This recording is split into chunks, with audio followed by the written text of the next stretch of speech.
येथे उपस्थित पालक आणि माझ्या बालमित्रांनो, माझे नाव अनया शंकर माधवी केरेकर आहे.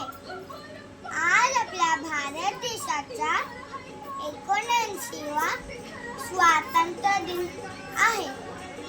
हा दिवस आपल्यासाठी खूप महत्त्वाचा आहे, कारण याच दिवशी आपल्याला स्वातंत्र्य मिळालं.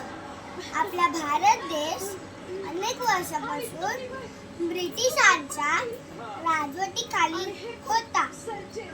त्यामुळे आपल्याला हवं तसं जगता येत नव्हतं. मग आपल्या देशातील अनेक शूरवीर लढले. त्यांनी देशासाठी आपलं जीवन दिलं. महात्मा गांधी, जवाहरलाल नेहरू, सुभाषचंद्र बोस, भगत सिंग आणि असे अनेक महान नेते होते. त्यांच्या कष्टामुळे आणि त्यागामुळे आज आपण स्वातंत्र्याचा अनुभव घेत आहोत. आज आपण स्वतंत्र आहोत.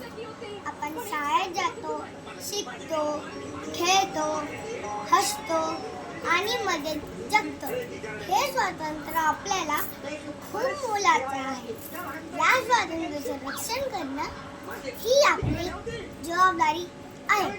आपल्या तिरंगी झेंड्यात 3 रंग असतात. केसरी रंग शौर्याचं प्रतीक आहे, पांढरा रंग शांततेचा आणि हिरवा रंग समृद्धीचं प्रतीक आहे. मधल्या चक्राला अशोक चक्र म्हणतात. हे चक्र आपल्याला नेहमी पुढे जायची प्रेरणा देतं. या स्वातंत्र्य दिनी आपण आपल्या शूरवीरांना आठवूया आणि त्यांना वंदन करूया.